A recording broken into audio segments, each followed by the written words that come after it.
Hello and welcome back once again to the Inquisitor podcast with me, Marcus Cauchi. Today, my guest is Ron Kmetovicz, and we're going to be talking about finance. We're talking about building financial independence through investment and using a strategy to ensure that you're spreading your risk, you're not taking undue risk, and you're also avoiding the trap of the seduction that finance is built on. Finance tries to seduce you into handing over your money so that they can leverage it, lend it out many, many times over. And they're often the winners, let's be honest about it. You don't see many people at the top of the likes of BlackRock, Fortress, and State Street who are poor. And there's a reason for that. And so today, what we're going to do is we're going to delve into what sound investment looks like. So it's not our usual fare, but given the level of volatility in the market and the level of uncertainty, I think this is something that many of you could probably do with a listen. I know I could. We're going to dig deep on what works, what doesn't work, and we're going to explore how to behave in times of uncertainty and volatility. So without any further ado, Ron, welcome. Well, it's good to be with you, Marcus. I think we're in for an enjoyable chat about, financial independence. I am a product of a multiple set of folks that have led me to be financially independent. So I have a few things to say about the subject. So looking forward to some of the questions you have about it. Well, let's start with 60 seconds on your background and how you came to write your book. Okay, well, the background is farm boy out of Pennsylvania. Headed off to become an engineer. And the engineer in me went out to Silicon Valley in the 70s. And I worked at Hewlett-Packard Laboratories for about almost 20 years. And then I went out on my own, did my own companies, did my own entrepreneurial work. And time keeps passing by. And I'm older now. I'm 78 years old. And, I've had a good ride, no doubt about it. Worked hard through it, had some fun along the way. But I also have children, grandchildren, and we even have great grandchildren. So the book is written for the great grandkids, and I'm also sharing the knowledge that has served us well as a family with others that are interested in maybe applying some of the principles that we follow. Excellent. Well, let's start with the definition of what financial independence is and what it isn't. Okay, well, you'll probably get different definitions from different people about it. But with me, it's multiple revenue streams. And multiple revenue streams mean that you're not working in a paycheck to paycheck world with one revenue stream. So if you have two revenue streams, you're well on your way to financial independence, because if one goes south, you still have something else to keep you going. And in the capitalist structure we live in, okay, it's a pay to live society. Okay, if you don't have money, you don't live very well. So pay to live, okay, multiple revenue streams. You get a couple of those going for yourself, and your life becomes pretty enjoyable. Okay, so at what point does it become feasible for somebody to enter into this marketplace and start investing? Because obviously, if people are starting out, they're on a relatively low paycheck, and there may not be a great deal of money to spare. Well, the entry point, I try to get the kids involved with what I have to say as early as I can. But I would say the 8th grade to the 10th grade in high school is the starting point. If you can get started there, okay, you're on your way. That is it, because the multiple revenue streams at the young age is, hey, mom and dad are paying all the bills, so that's revenue stream one, mom and dad. Okay, the second revenue stream is you hook up with some jobs, okay, and start making a couple of bucks doing what you think you like. That's revenue stream two, and of that job that you're squirreling away when you're 16 years old, you save 20% of what you're making, and you put it into what I call a ghost account, and that account is going to start growing for you. And I have had high school kids that come out of high school with a pile of cash somewhere between $20,000 and $50,000. Okay, that's not unusual. Okay, and they did it on 3 revenue streams. So now one of those is going to come to an end sooner or later. Some of them stretch it out to 27 or 28, the mom and dad Or ride. 40. Okay. But you're off and running. So if you have this ghost account, okay, that guy's going to be chugging along for you. You'll have a job, okay, of some type that'll be chugging along. You'll be putting money into your ghost account. Somewhere along the line, you get an idea of what you're going to do for a little side hustle or a gig. With me, it was music. I thought I could be a musician. It didn't work out. It cost me money instead of make me money, but I had a couple of other streams to support me. But anyway, it's that freewheeling channel and cash flow and the aspect of investing that I really hang my hat on is that there are ways to take the hard-earned money you make, put it safely into growth accounts, and you have to do nothing and they still keep growing. And you wait 20 or 30 years and you're living really well for the remainder of your life, okay, just off the investment account.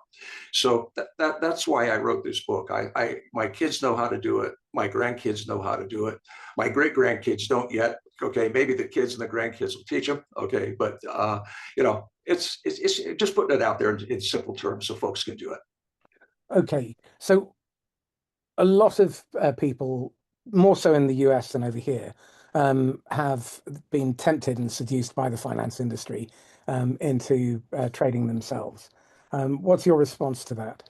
Well, my first response to anyone that doesn't have a significant amount of training in business and financial analysis, the mathematics behind it, the involvement behind that, is to not go there. Okay, I don't think folks without the skill set should even dabble in markets, okay, with individual symbols.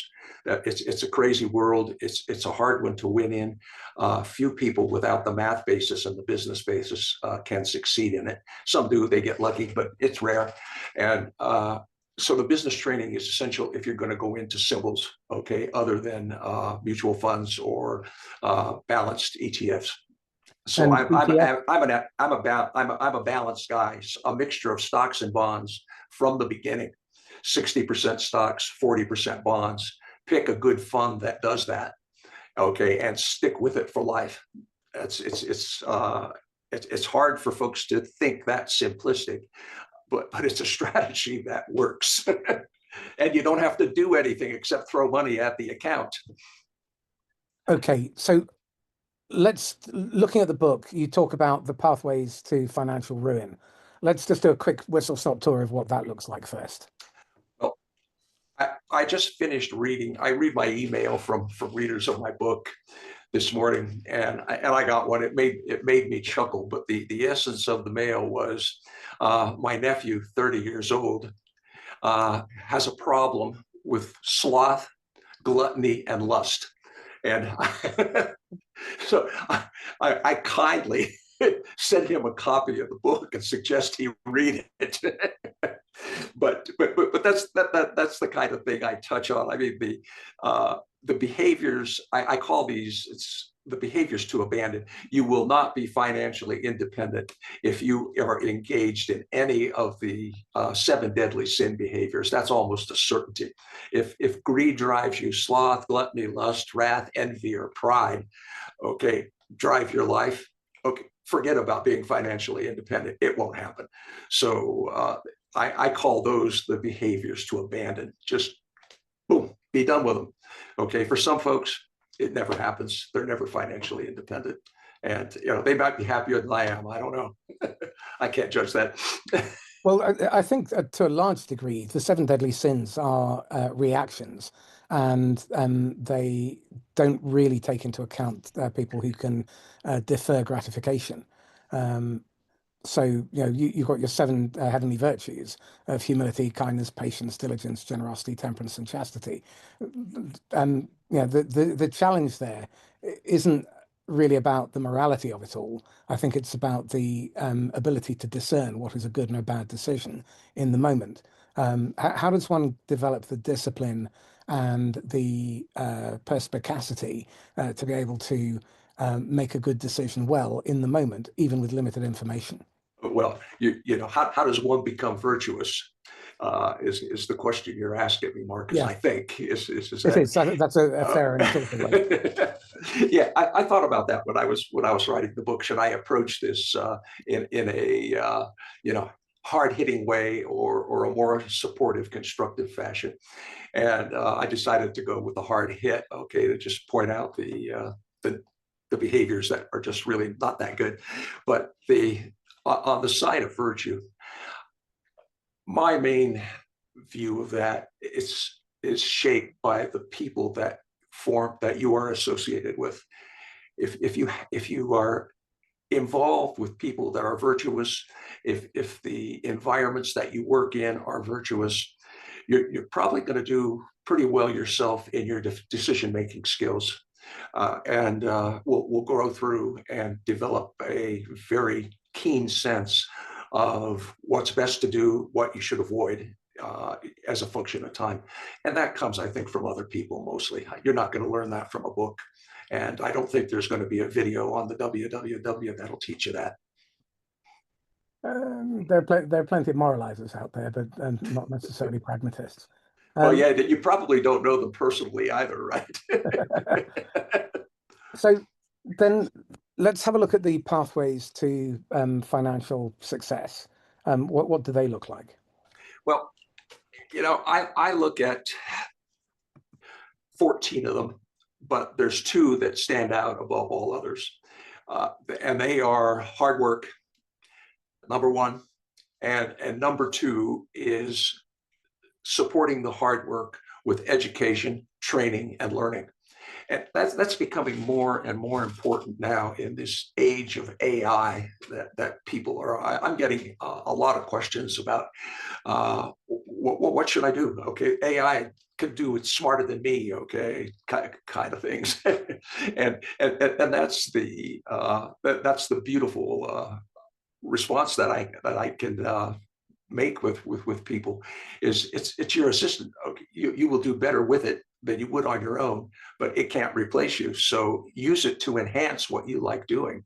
And it's part of the education, training, learning platform that you have. And for crying out loud, I've never experienced anything like it in my life.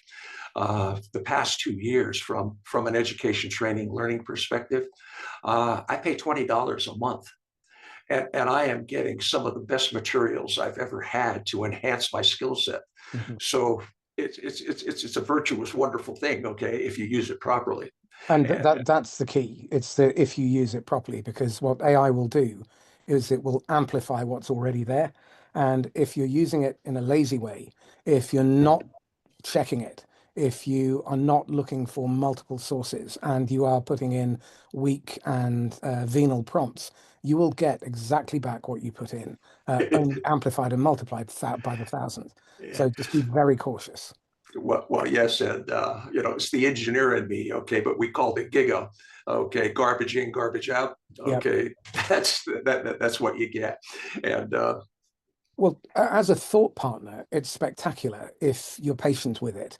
And you need to be quite harsh with it as well and make sure that it doesn't give you flattery and pandering. So one tip is ask it to operate at temperature zero.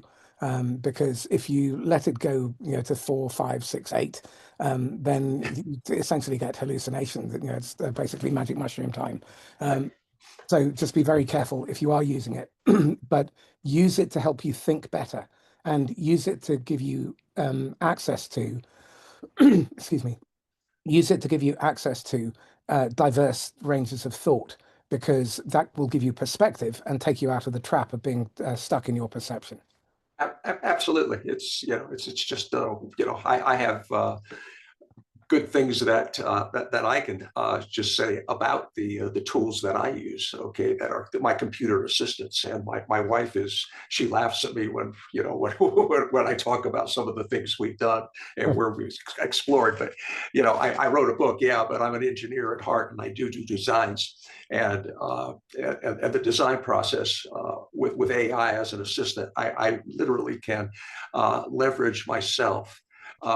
And what used to take a team of 6 to 8 support staff to implement some of my ideas, okay, I can do single-handedly. So it's major leverage, but And in a that's all. fraction of the time.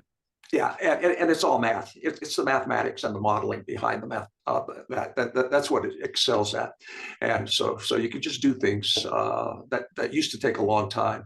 I can now do Python code, and I'm off and running. So that's the engineering world of it. Well, But let's that get back also on. played. You made me think of something here, okay? Because that programming, I have a graph in the book. It's called the Kmetovicz curve, and it took me 3 months to make that graph. Okay, you look at it on one page in a book, okay?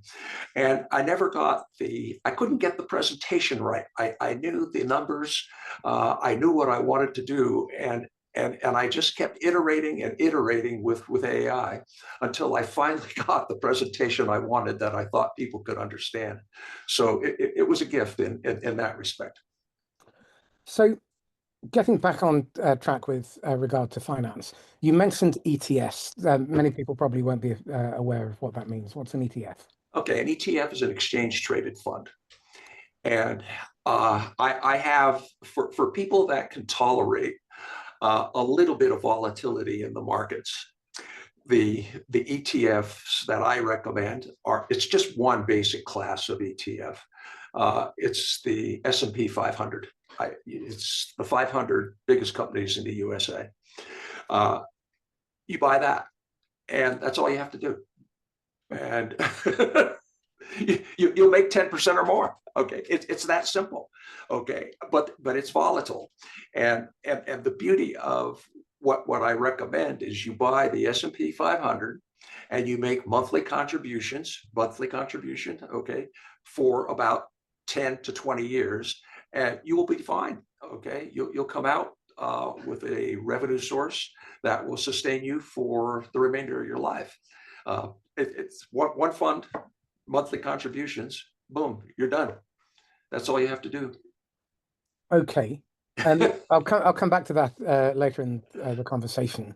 There are obviously different types of funds. There are mutual funds, index funds, ETFs you already mentioned, actively managed funds, hedge funds, private equity funds, venture capital funds, and bond funds, and so on.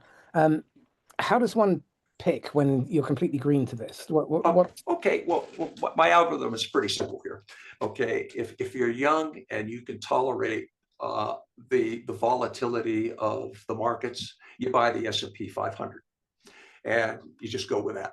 And if you're a little bit risk averse, even if you're young, you buy a balanced fund that is 60% stocks, 40% bonds, and actively managed.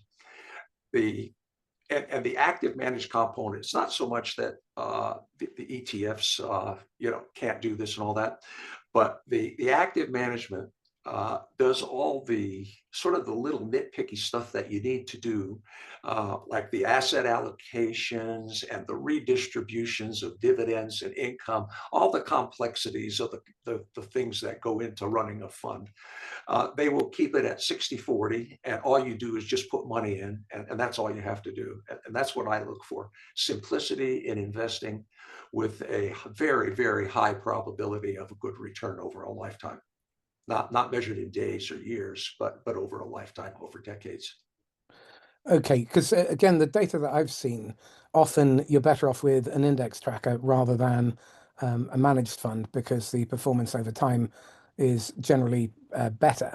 But what you're buying in an index tracker is shared failure, whereas if you're buying into a managed fund, you're buying isolated failure. Is that a fair way of looking at it? Well, no, because the S&P 500 has never failed.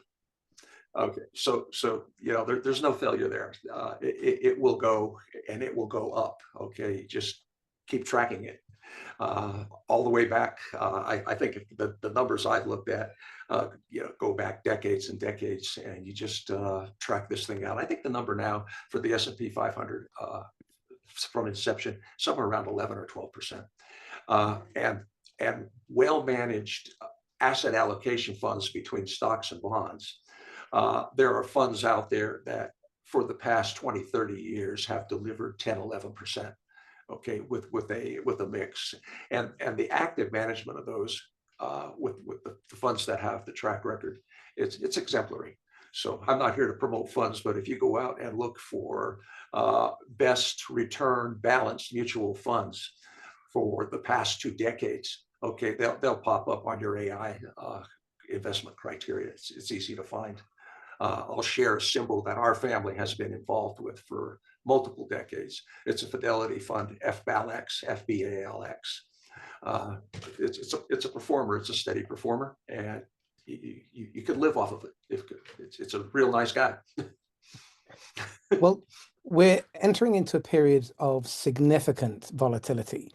If we look at issues like the wealth inequality gap, the extraction that occurred over the last 18 months or so, it looks like, certainly as a non-expert, but it does look like the investment market isn't necessarily as free as perhaps it could be. And if you look at the fundamentals on the S&P 500, there are about 8 companies that are dramatically driving that performance, and many of them are doing buyback schemes. So, when the tariff war started, the middle class lost around 10% of its wealth across the developed world. And the net result of that was that many of these very deep-pocketed funds and high net worth individuals bought the dip, but the middle class had a large chunk of their savings extracted. And we're seeing that volatility and that risk, but I'm not sure that we've really got to grips with exactly how those mechanics are working. So I am curious about your thoughts on this, given current situation and what's likely to happen over the next 2 or 3 years. Oh, okay, well, I cannot predict the future. Okay, and all I could do is talk about some of the events of the past that I have weathered the storm of. And I went through it was an incredible period, the 90s, if you can go back to that time. Okay, it was called the dot-com run, and it came to an end in 2000, 1999, 2000, and the market drops on that, okay, were dramatic. So if anyone were totally invested in if you bought in the S&P 500 around that time, I think the number that came out, if you bought at the peak, you would have had to have waited 7 years to regain parity, okay, with your investment. Now, that said, if you bought at the peak of the dot-com bust, the returns now, okay, 30 years later, okay, you're still up over 10% on your investment. Okay, so even when you take something as dramatic as that, and you have the discipline to just stick with it, okay, and wait it out, okay, the markets come back. That's the hard part. It's the discipline is the hard part. You look at the statement that comes in and you go, oh my God. and the hardest thing to do, and what I ask people to do routinely, is when things are down, keep putting that money in every month.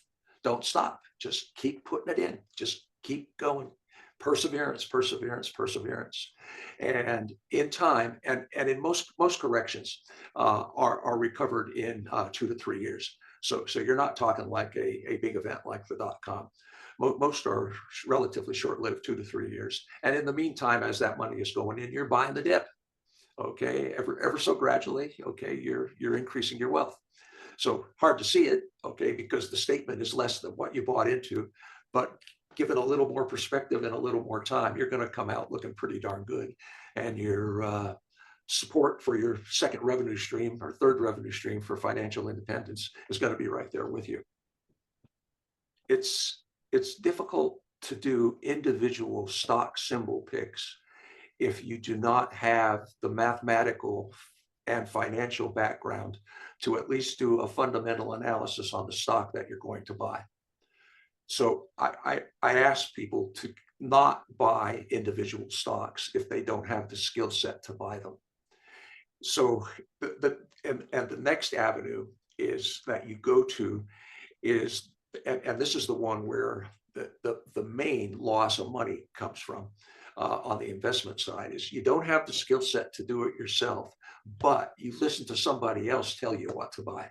Okay, that is the biggest danger in individual stock picking. Is just going with the rumor of the day or somebody talking on CNBC, to do this, to do that.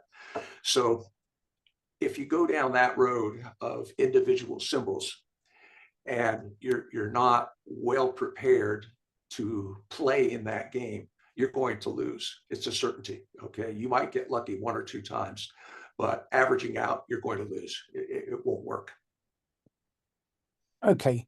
Well, from my conclusions so far is that most financial advice works really by reducing choice, and it tells people what they can safely ignore. And I'm curious about what gets ignored when we optimize for safety and what that costs people when the environment changes. Oh, okay, well, I think I can answer this. Safety is 5%. Okay, you Okay. can do safety at 5%, and that's not the issue then. Okay, and I grew up in this 5% world. It was actually about a 3 to 4% world when I was growing up. My grandparents and parents were bond investors. They came out of the Depression era. They wanted nothing to do with stocks. Okay, okay, and that wasn't the right answer for them, but they stayed with bonds. But with bonds, you eliminate all uncertainty about losing the principal, and you gain a little bit of interest along the way. And what it does is, if you're a bond investor, whatever you could do uh, in bonds, you could probably do in half the time if you do it with a balanced stock and bond mutual fund. It's a question of playing with time.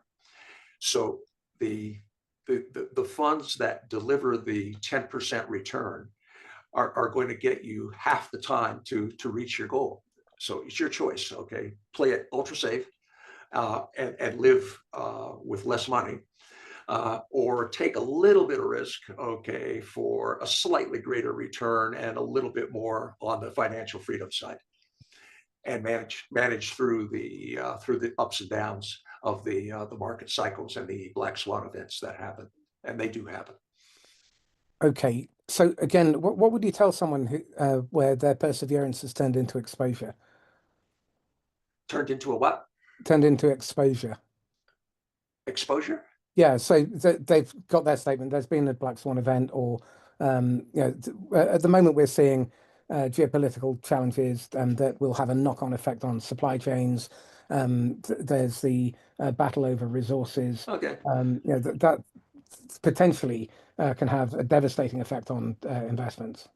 Right. Well, and I'll say it again. Okay, you buy into a good balanced fund, and through all these events that are happening, the good and the bad, you just keep putting money into it monthly as Okay. best you can, and you ride Okay. it out. That's it. That's the answer. It's that simple. The world is really screwed up. But in spite of that, I don't know why this happens. I mean, we live in a screwed up place, okay? But the markets always go up, okay? And bonds, if you buy good ones, they always pay their interest. And for some reason, those two things keep happening.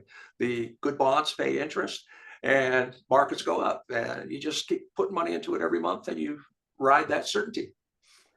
Okay, so let's move on to pathways to income in the book. What did you mean by that? And could you give us some examples? Yeah. Well, let's start with the example I see most often is, hey, go back to your teens and you say, okay, what am I going to do to earn some money in this life? Okay, to make expenses after mom and dad kicked me out or something like that. And so that's what Pathways to Income is all about, is finding yourself so that you can engage in meaningful, productive work. How you do it? The most probable path for most people is trial and error. You get your first job and you find out some things about that job that you really like, most people like the paycheck, but they don't like to do what they have to do to get the paycheck. So you move on to your second job. So there's a little bit of bouncing around and experiential knocks that shape you in the early years until you find that path in life that you're comfortable. You enjoy the work that you're doing. You found a groove. And once you found that groove, you just go at it. But the way to find it is by experience, is to get out there and engage in the workplace, do different jobs until you find it, and then develop your skill set to support it. That's my advice to most people, and I've seen it work time and time again. Well, my observation is most of us don't actually manage money. We manage anxiety, we manage hope, we manage status and fear through money. And I'm curious how that shows up in the way you think about it. I agree with you completely, Marcus. People don't manage money. Okay, it's so far removed and on behaviors to adopt. Okay, there are a couple. There's like 3 or 4 of them there that have to do with money management. Okay, and the first thing that drives money management is to actually have some. and, and have the desire to hang on to it and grow it. Okay. Once you've reached that point in life where you have some money and you would like to have more money and you would like to learn how to grow it and sustain it. Okay, well then you've that's personal development and personal responsibility, and you're on your way because with AI now, okay, just a couple of keystrokes away, okay, and you've got all the tools you need to manage your own little strong box of cash, okay, or actually your own investment fund, okay, but it's there and it's easy. But start with money, start with a job, get some money, invest it. Well, okay, grow a ghost account so that you have a revenue stream that's running right beside you through life. When people talk about financial independence, what do you think they're really hoping for? Aha. Boy, that one is, I've been engaged in group discussions, okay, about what is financial independence. Of course, you know my definition. It's multiple revenue streams. And then I follow for multiple revenue streams to do whatever you want with it. I'm a Rotarian, and one of the fellows in my group said it's $2 million. Okay, and I said no. Okay, financial independence is not a number. Okay, is because the revenue streams scale with what you want to do with your life. Okay, so if you have these multiple revenue streams in place, and you're comfortable with your state of existence, okay, you're going to do fine. Okay, I know people that can do multiple revenue stream living, okay, at $4,000 or $5,000 a month, and they're really happy. Okay, for some others, they're going to want more than that. Okay, and it's a personal choice, but it's having the money coming in consistently where you're not losing any sleep over financial issues. Then you're financially independent. And I'll add one more to this. At my age, okay, I hear so much about, and this is the PR stuff that's going on out there. Plan for retirement, plan for retirement, plan for retirement. You need this much money for retirement. Well, I have seen it time and time and time again where people age into retirement, they quit working, they sit around for a few years, and they don't know what to do with their lives. Pay medical bills. Hey man, that's a really crap way to look at checking out, isn't it? It is. And it died really at 30, is. buried at 70. Yeah, it's just crazy. And if you have and what happens to folks is when you start talking about retirement planning, okay, is when you retirement plan, you start assuming that you might have a couple of years off from working, okay, but kick back in, okay, you're going to get bored, you're going to find something else to do, and you're going to probably have another revenue stream in retirement because you got bored, okay, of doing nothing. And it's a pathway that a lot of retirees that I know have just followed. Well, I've got 2 questions that I think are really interesting. What does money give people a sense of control over that they don't actually control? Well, I have my personal example, okay, or my personal viewpoint of it, and it has to do with the word freedom, okay. Uh, I have sufficient funds to do in life what I want to do, and I'm really really happy with that, okay, because if I see something that I want to do, I generally can see through how I'm going to be able to finance or pay my way to do it. So it's that simple, and that scales with personal desires. Some people want to do things that don't cost as much. Some people do things that cost more. Okay, it's part of our pay to live game that we play in life. Well, I, I'm curious about this. I mean, how much of people's money-related behavior is shaped by who they compare themselves to? Well, that goes back to the sin of envy, right? If you're doing a comparative analysis and you want your life to look like someone else's life, you're playing a losing game. That's a certainty. Interesting, because I'm curious. In your case, when did your relationship with money first become emotionally charged? I grew up with it, Marcus. I had that good fortune. I grew up with a lot of people that were uh, good managers of money, hard workers, investors. Uh, it was an environment that I grew up in. So if everyone could have the good fortune that I had for the environment of growing up uh, in a on a farm in rural Pennsylvania, 7 miles from the next little small town, okay, with a bunch of smart people and industrious, okay, that's a winning game. Okay, it was the roll of the dice and the good luck for me that got me to where I started. So I never had an issue with money from the get go. Okay, well, let me ask you this. When markets shift, what emotions do you see people reacting to more than the numbers and more than common sense?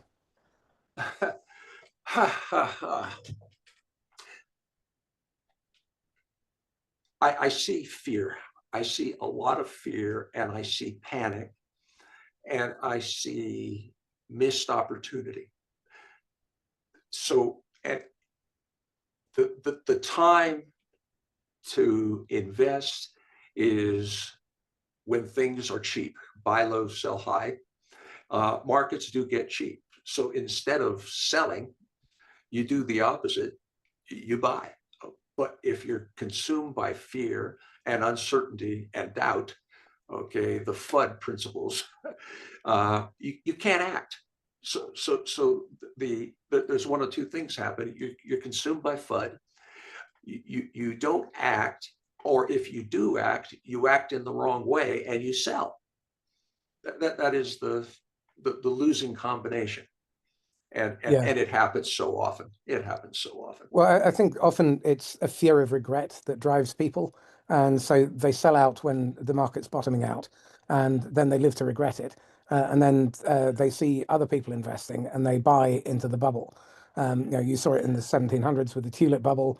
You saw it in the dot-com. I think as human beings, we are largely emotion driven and we're not rational. And the beauty of having a long-term strategy is that the decision is already made for you. Each month you put your $20 in or whatever it is, Right, right. and you keep doing that consistently over time, whatever happens to the market. But in the moment, if you're paying attention to those reports, then volatility triggers your anxiety and your fear, and you're anticipating regretting not getting out sooner. Well, absolutely, and the trap that folks get into too is they think they have control of this. They don't. You have no control over the markets. They're going to do what they're going to do, and all you can do is keep putting the money in.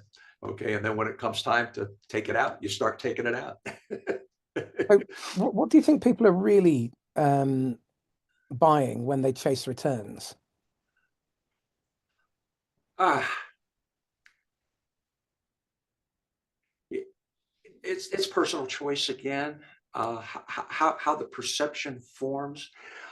Are they buying a vision of a life that they're not leading presently, that they can lead in retirement?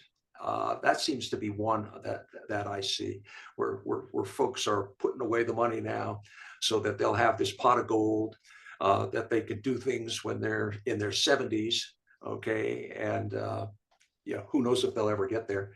But I think I think there's a perception that there's something out there, that after you quit your job, that there's something better, and they're working to achieve that. Does that make sense? Yeah, it does. Does it? Your strategy involves delegating to others. Now, for a lot of people, that sense of potential risk of handing responsibility to someone else creates all sorts of psychological dissonance. I'm curious, what should people understand before they delegate their money to somebody else? Well, they certainly need to understand that they pick someone that's responsible and that has proven capabilities in managing other people's money. Fortunately, in this day and age, finding those responsible, high quality providers is not that difficult to do. It's in my book. I list 10 of them, but you can do it yourself. Just to go out there, and I said it earlier in the conversation, is what I advise people to look for is 60% stocks, 40% bonds, and the funds that have done well for at least 2 decades in managing that mix. And put your money into that. You'll be all right. Okay, I'm going to look at people at the other end of the spectrum. So people of my age, maybe paid off their mortgage, and for them, owning their house has a really strong emotional pull. But what I'm seeing more often, and I've reached that point where the old age pensioners companies are pitching me, is choosing to go down the equity release pathway. What does that say about how people understand security, time, and ownership? Well, you touch on a really, this is an excellent point, because I talk to my peer group, okay, the old geezers, okay, but Silver foxes, I think. but the owning your own home free and clear is a revenue stream. That counts as a revenue stream, big time, okay, because when you look at what it would cost you to have a roof over your head, okay, and all of the benefits that you get from that home at no cost to you, okay, that's a significant revenue stream for you. And the fact that you have no mortgage means that you don't have to pay anybody to live in your house. So you have that freedom. That is a segment of being financially independent. I can't stress that enough, about how it's emotionally lifting to live in your own house that's paid for. And when you get there, you've really achieved something. So to trade that, and reverse mortgages, take out the equity loan, okay, to do whatever this, okay. People want access to your money, okay, that's all. And they just want a piece of the action. And if you're living in that house and you're not doing anything with it, okay, they can't access your money. So that's why you're getting all of the advertisements. Well, it's interesting. Keep it up. I've got no desire to take money out of the house now. We paid it off. But interestingly enough, at a generational level, it's used to be where younger people would get money to be able to buy their own home through parents or grandparents dying and leaving it to them in their will. But with equity release, that disappears, and so that further compounds the pressure that millennials and Gen Z and Gen Zero, or whatever they are, Right. going to face. And Yes. I'm curious about what ongoing impact that's going to have in terms of shifting wealth away from the middle and working class to those who already have money. Because what we're seeing, certainly in the UK, is private equity firms are now moving very strongly into retail housing.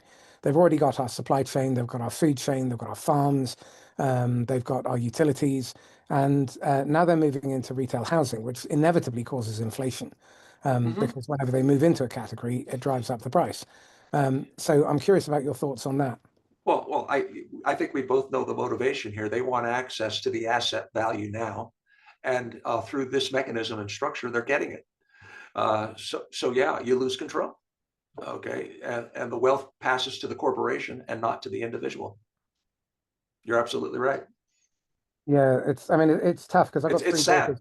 Yeah, well, I've got three daughters under 25, Yeah. and my eldest is looking for a house at the moment. And for her to get onto the housing ladder, you know, she's having to pay prices that we paid in our mid to late 30s in her early 20s. So they entered the workplace already at a disadvantage, at a lower level of comparative income.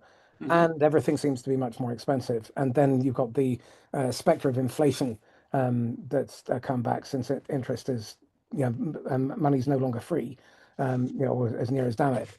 And so, that sets them back, what, 15, 20% from when they start. So it seems to be a really tough environment for people. And if they're going to make these long-term investment decisions, that must be coloring their decision-making process. And many of them are probably thinking, well, sod it, is it really worth it? Well, precisely.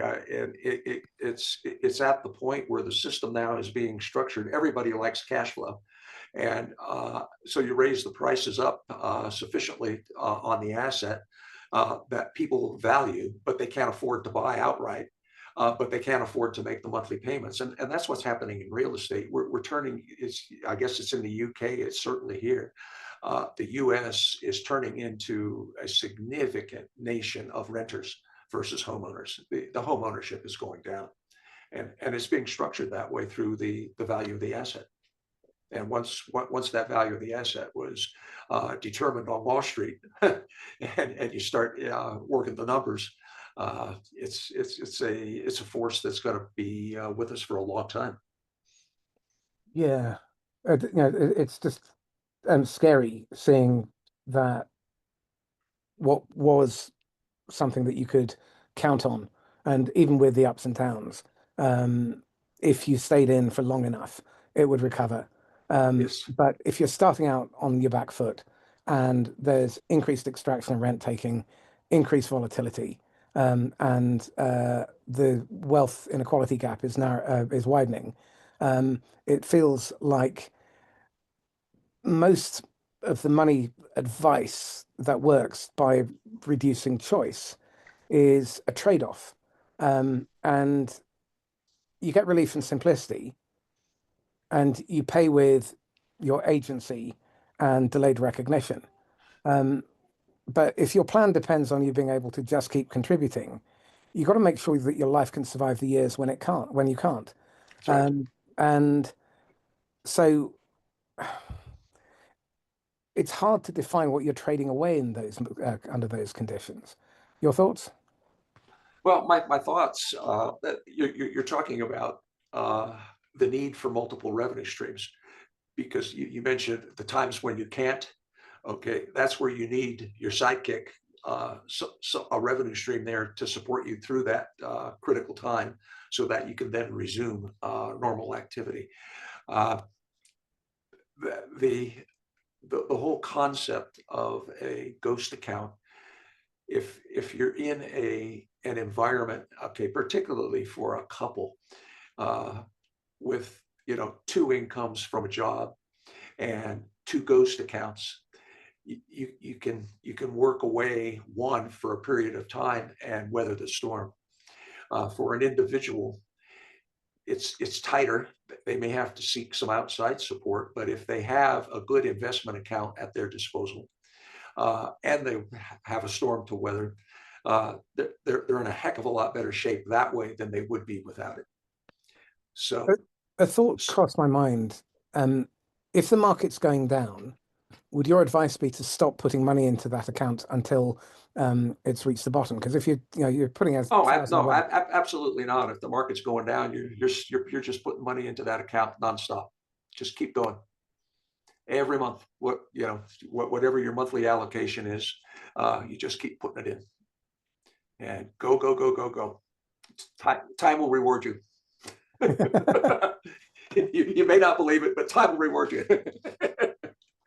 Well, that then speaks to how we're not really managing money. We're managing fear, status, and time through money. Yes, you are. And if we're making decisions to avoid a harder conversation with ourselves, we've found the real risk. And you don't change your strategy until you say what you're really trying to protect. Mm-hmm. Yes, and now the other, we talk about, we're finding someone else to manage our hard-earned money type things, but the thing that goes with people is after you make a selection of someone that's going to do this for you in a mutual fund, as time goes on, you're going to develop a sense of confidence in the organization that you're working with, and once you have that, then a lot of the fear and uncertainty and doubt about where that money is going, is removed from your monthly contribution that you make to that account. So day one, you're going to worry about it. You might lose some sleep, but if you're with the same organization and the same fund for about 5 years or so, confidence develops, and you're working with good people that are good custodians of your hard work. So final question then, what's the one lie you see ordinary people telling themselves about money that keeps them compliant and it would cost them to stop believing it? One line. Well, you can give me more than one, but just give me a whopper. Well, it's belief in yourself to do the right things with your money you earn, but at the same time, understanding your weaknesses.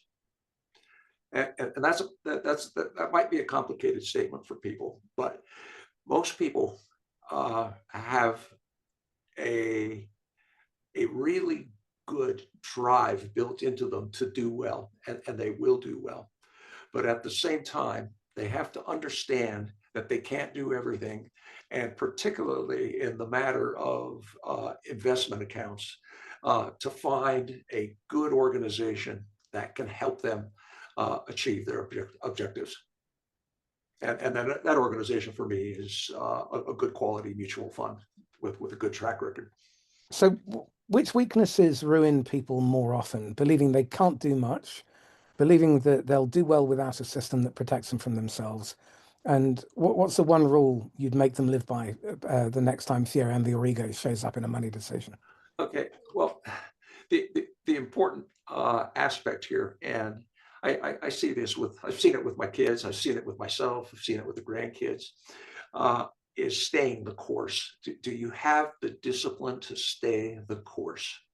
Believe in what you're doing, stick with it, and keep going. That's the way to the finish line, and hard to do for some people. Well, let's wrap up on that. Ron, thank you, first of all.